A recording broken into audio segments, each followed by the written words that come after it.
Module 3. Exploring Behavioral Theories, Organizational Culture, and Leadership in Educational Administration. Educational administration is a multifaceted discipline shaped by diverse theories and research. Behaviorism emphasizes how environmental factors influence behavior, providing insights into managing school environments. The Hawthorne experiments highlight the importance of human relations and attention in improving performance, while the Myers-Briggs type indicators' 4 personality dimensions aid in understanding staff dynamics. Loosely coupled systems reveal how flexibility can enhance school operations. Conversely, principal abuse highlights the detrimental effects of toxic leadership on teachers.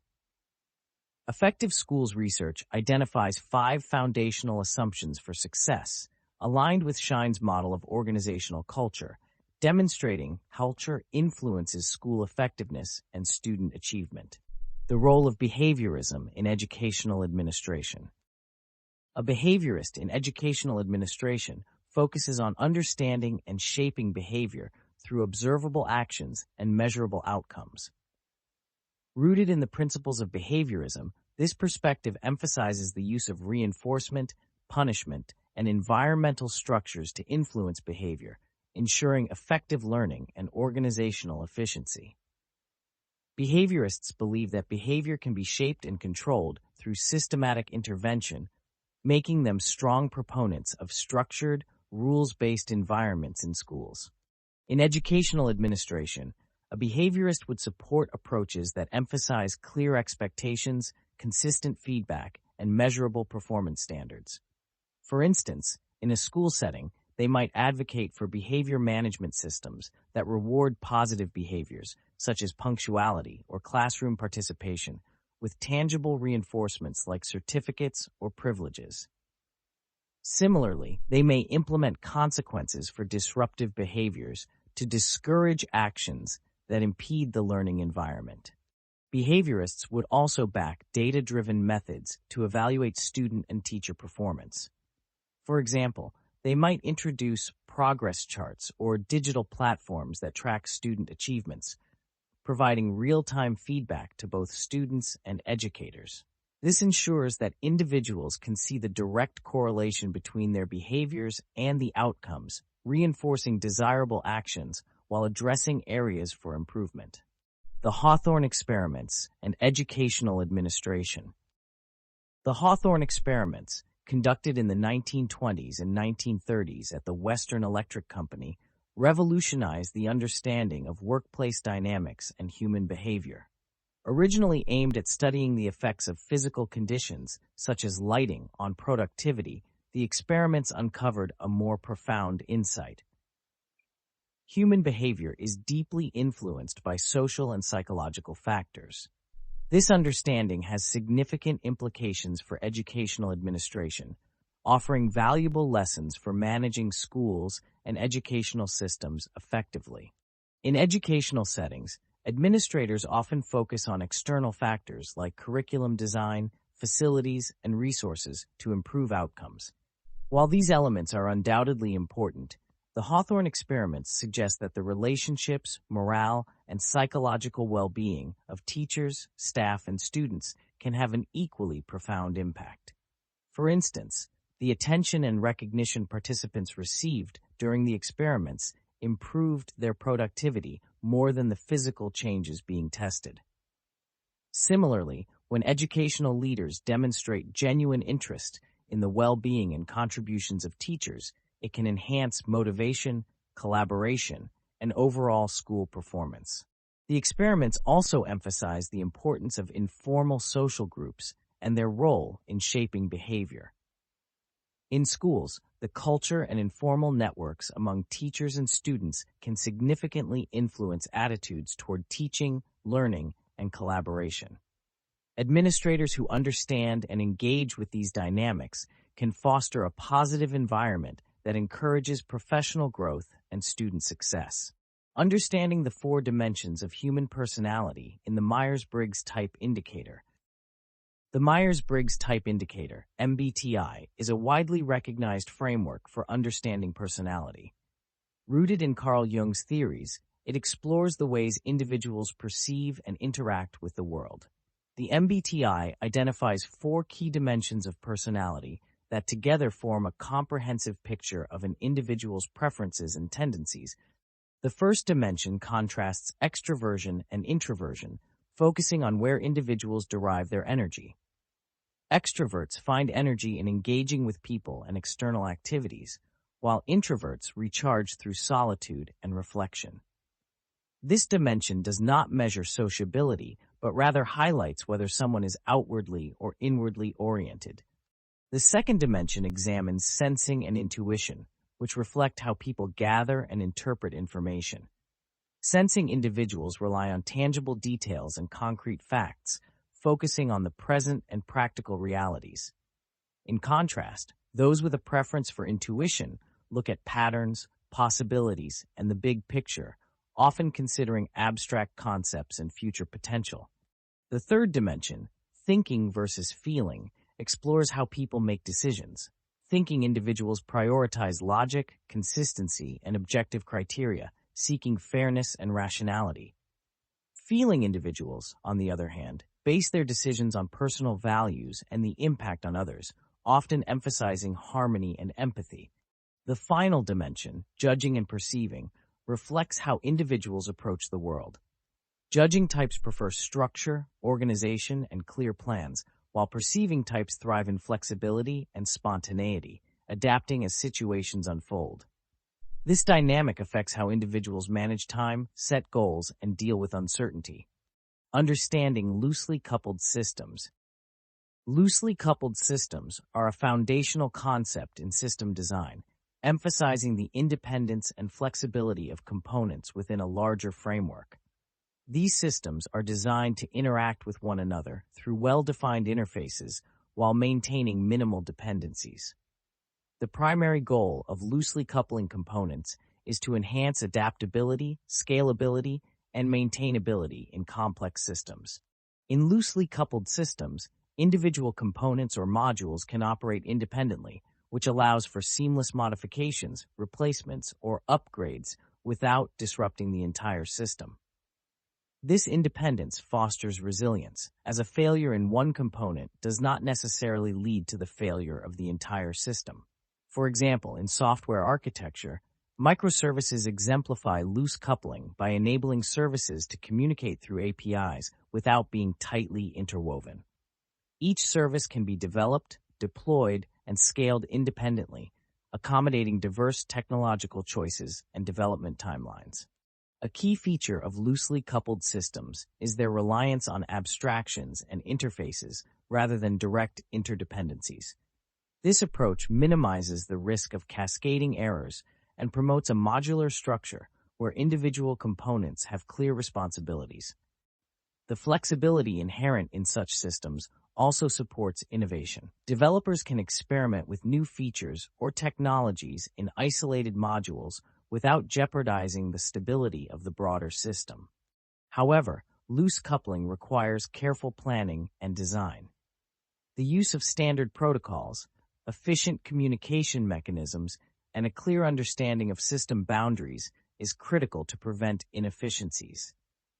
While the reduced dependency between components enhances flexibility, it can introduce challenges in debugging and performance optimization due to the added layers of abstraction. The impact of principal abuse on teachers. Principal abuse of teachers is a serious issue in the educational system that undermines the well-being of educators and the quality of education for students. This abuse can take many forms, from verbal mistreatment to the misuse of authority, creating a hostile work environment that negatively impacts teacher morale and effectiveness. One common manifestation of principal abuse is the use of intimidation or belittling language toward teachers. For example, a principal may publicly criticize a teacher's performance in front of colleagues or students, leaving the teacher feeling humiliated and unsupported. Such actions erode professional relationships and make it difficult for teachers to trust their leadership. Over time, this can lead to decreased job satisfaction and even burnout. Another example involves inequitable treatment in the assignment of responsibilities. Principals may overload certain teachers with excessive duties while favoring others with lighter workloads, creating resentment and fostering division among staff. In some cases, principals may even use evaluations as a tool for manipulation, providing unfairly critical feedback as a way to assert control or pressure teachers into compliance with unreasonable demands. The misuse of authority can extend to micromanagement, where principals closely monitor every aspect of a teacher's work, stripping them of autonomy and professional respect. Teachers who feel constantly scrutinized often experience heightened stress, which can impact their ability to focus on teaching effectively. Furthermore, retaliation against teachers who voice concerns or advocate for themselves is another form of abuse. Principals may block promotions, deny access to resources, or isolate these teachers from their peers. Understanding the 5 assumptions of effective schools research. Effective schools research has provided valuable insights into the factors that foster student achievement and school success. This research is built on 5 fundamental assumptions, each contributing to a comprehensive understanding of what makes a school effective. The first assumption emphasizes that all students, regardless of their background, are capable of learning and achieving at high levels. This belief challenges notions of fixed abilities and highlights the importance of creating environments that support the learning potential of every student. Schools must adopt a mindset that sees all learners as capable, fostering equity and inclusion. Another critical assumption is the recognition of strong instructional leadership as a cornerstone of school success. Principals and administrators play a vital role in setting a vision, guiding teachers, and maintaining a focus on student outcomes. Effective leaders build a culture of high expectations and continuous improvement, empowering teachers to deliver quality instruction. Effective schools research also assumes that a safe and orderly environment is essential for learning. When students feel secure and the learning environment is structured, they are better able to focus on their academic pursuits. A positive school climate contributes to both student engagement and overall achievement. A fourth assumption centers on the importance of frequent monitoring of student progress. Regular assessment allows educators to identify areas of need, adjust instructional strategies, and provide timely interventions. This data-driven approach ensures that no student is left behind. Lastly, the research underscores the significance of a clear and focused mission. Schools with well-defined goals and shared values create a sense of purpose and direction for both staff and students. This shared commitment aligns efforts and resources toward achieving excellence. Understanding Schein's model of the levels of culture. Edgar Schein's model of organizational culture provides a comprehensive framework for understanding how culture shapes the behaviors, values, and practices within an organization. This model identifies 3 interconnected levels of culture: artifacts, espoused values, and basic underlying assumptions. Together, these levels illuminate the complexity of cultural dynamics and how they influence organizational life. Artifacts represent the most visible and tangible elements of culture. They include everything from the physical design of a workplace to the dress code, language, rituals, and symbols. Artifacts are easy to observe but can be difficult to interpret without understanding the deeper values and assumptions that underpin them. For instance, an open office layout may suggest a commitment to collaboration, but its true significance lies in the values it reflects. Espoused values refer to the stated norms and principles that an organization claims to uphold. These values are often articulated in mission statements, company policies, or leadership speeches. They provide insight into what the organization aspires to, serving as a guide for decision-making and behavior. However, the alignment between espoused values and actual practices is critical, as discrepancies can lead to mistrust or cultural conflict. At the deepest level, basic underlying assumptions form the foundation of culture. These are the unconscious, taken-for-granted beliefs that shape how members perceive and respond to their environment. Unlike artifacts and espoused values, these assumptions are rarely questioned and often difficult to articulate.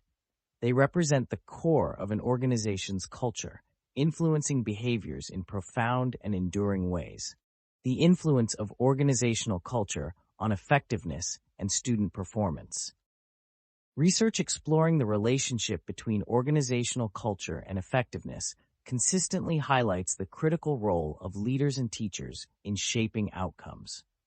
Within educational institutions, organizational culture reflects shared values, beliefs, and practices that define how teachers, administrators, and students interact and work toward common goals. This culture, fostered and maintained by leadership, creates an environment that profoundly influences student performance. Studies have shown that schools with a positive, collaborative culture tend to achieve higher levels of student success. Effective leaders and teachers leverage their influence to create an atmosphere that prioritizes academic achievement, emotional well-being, and inclusivity. They set clear expectations, establish supportive relationships, and model behaviors that inspire commitment and accountability. Through these actions, they can mitigate barriers to learning and cultivate a sense of belonging and purpose among students. A key finding from the research is that many variables affecting student performance are directly under the control of those within the school community. Leaders, for instance, shape organizational culture by fostering open communication, promoting professional development, and creating a shared vision that aligns with the institution's goals. Teachers, on the other hand, influence culture through their interactions with students, instructional methods, and the classroom environments they create. Together, they can address challenges such as low engagement, inequity, or inconsistent expectations by consistently upholding values that encourage growth and resilience.